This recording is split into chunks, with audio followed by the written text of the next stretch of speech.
سیدنا صدیق اکبر نے، جب وہی خوشبو آئے گی پھر میں دیکھوں گا وہ اور کسی کا ذکر کر لے، میرا نام نہیں ہے۔ آج تم کو کہوں گا، ایک نسخہ بتا رہا ہوں، دل کا دروازہ سرکار کی طرف کر لو، دیکھو چند دنوں میں دیکھو خلوص سے سرکار کی یہ خوشبو آئے گی، اور اس کے بعد پھر اگر تم نے کسی اور کا نام لیا تو پھر میرا نام نہیں۔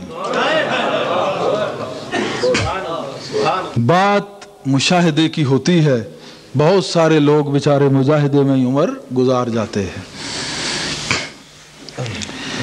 تیری محفل میں بیٹھنے والے کتنے روشن ضمیر ہوتے ہیں، اور تیرے در کے جو فقیر ہوتے ہیں، بادشاہ ان کے آگے پھر حقیر ہوتے ہیں، بادشاہ ان کے آگے پھر حقیر ہوتے ہیں۔ تو علامہ محاسبی کیا کہتے ہیں کہ یہ تو محبوں کی علامت ہے، محبتیوں کی، محبت کرنے والوں کی، کہ وہ اٹھتے بیٹھتے سوتے ہر وقت دائمی طور پہ اس کو چھوڑتے بھی نہیں، اس سے جدا بھی نہیں ہوتے، جدا ہوں تو ان کی زندگی تباہ ہو جاتی ہے۔ علامہ محاسبی کا جواب ہے کہ ہم ایسی محفلوں کا کیوں انعقاد کرتے ہیں جن میں سراسر محبت ہے؟ کیوں یہاں سراسر محبت ہے؟ کیونکہ ہمارے آقا، ہم مسلمانوں کے جو رسول اور نبی ہیں، اگر یہاں سراسر محبت ہے وہاں سراپا محبت ہے۔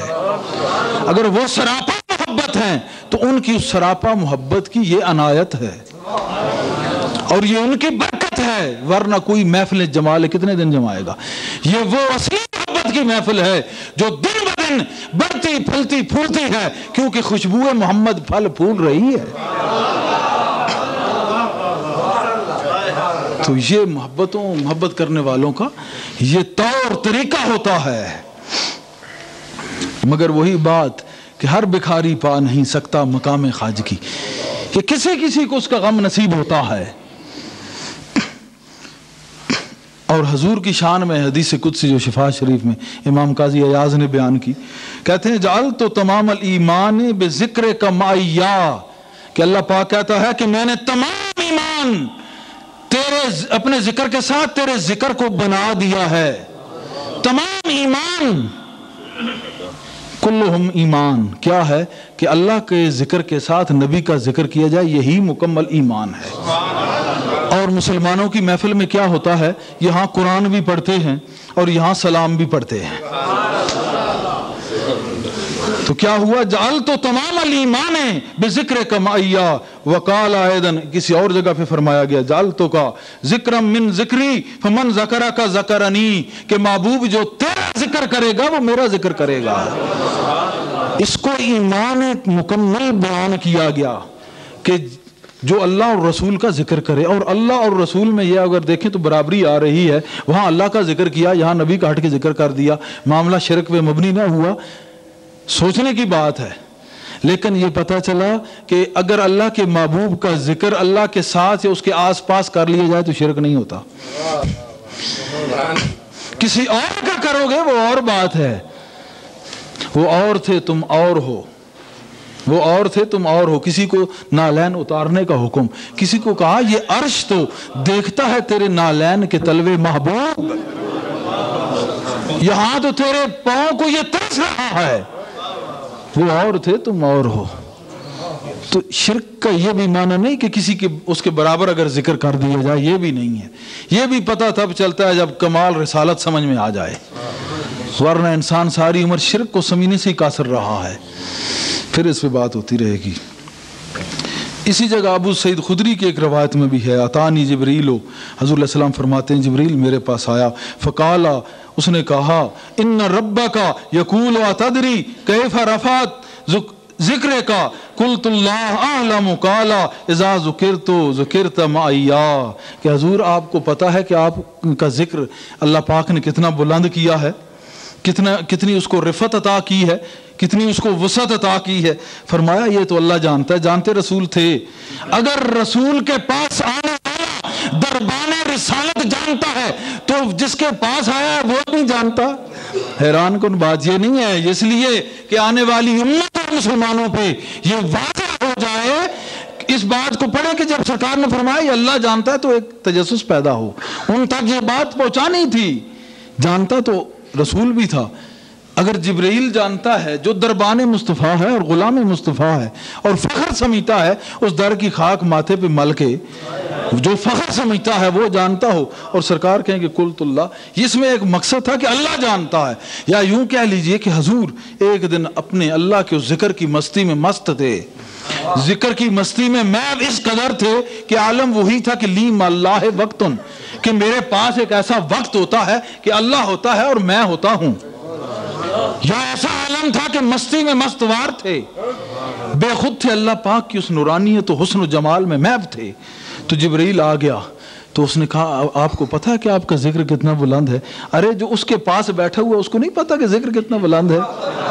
ابو سعید خدری سے روایت ہے, عام بات نہیں, حوالہ موجود ہے. یہ بھی زرقانی علی المواہد اور در منصور 2 کتابوں کا اس میں حوالہ موجود ہے. تو اتنے محو تھے. تو جبرائیل آیا اور اس نے کہا کہ کیا آپ جانتے ہیں کہ اللہ پاک نے آپ کا مقام کتنا بلند کیا, تمہارا ذکر کتنا بلند کیا, اور آپ کا مقام کتنا بلند کیا, اور آپ کی شان کتنی بلند ہے؟ کہا یہ تو اللہ خوب جانتا ہے.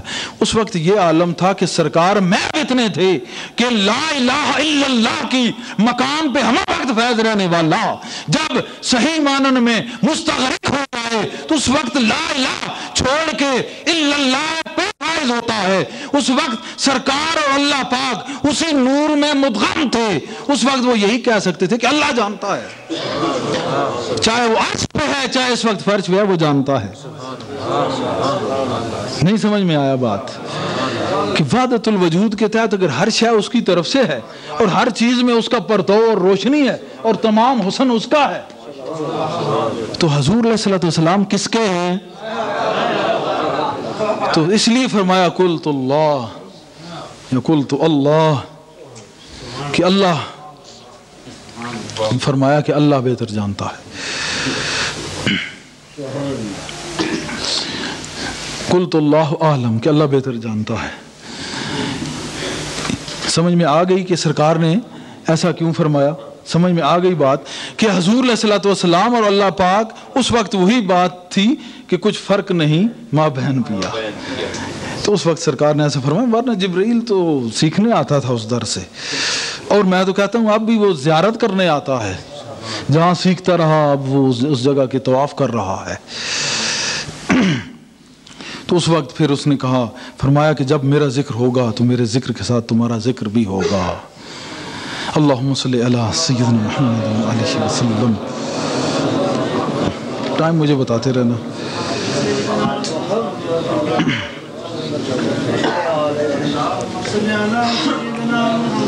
اب حضرت ابو ہریرہ رضی اللہ عنہ سے روایت ہے, اور اس کو ابو یعلا, طبرانی, ابن ساکر زرقانی اور خصائص کبریٰ سب کتابوں نے نقل کیا ہے.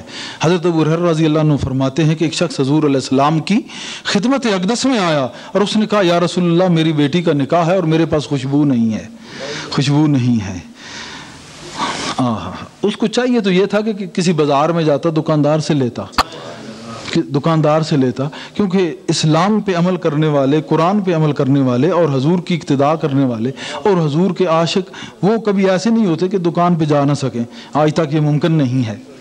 ترک دنیا اور ہے, جنہوں نے چھوڑا حضور کے عشق میں محو ہوئے ان کو تو پھر ان چیزوں کی ضرورت نہیں. کوئی ظاہر سے تعلق ہوتا ہے, کئی چیزوں کا باطن سے تعلق ہوتا ہے. تو وہ اس لیے گیا کہ آنے والے میں مسلمانوں کو بتا دوں کہ صحابہ کو جب بھی ضرورت پیش آتی تھی ان کا رخ در مصطفیٰ کی طرف ہوتا تھا. وہ یہ نہیں کہتے تھے کہ 2 رکعت نماز نفل پڑھ لو, یہ بات نہیں, یا آپ خود نہیں جاتے تھے, وہ جاتے تھے, رخ مصطفیٰ کی زیارت بھی ہوتی تھی, عطا بھی ہوتی تھی.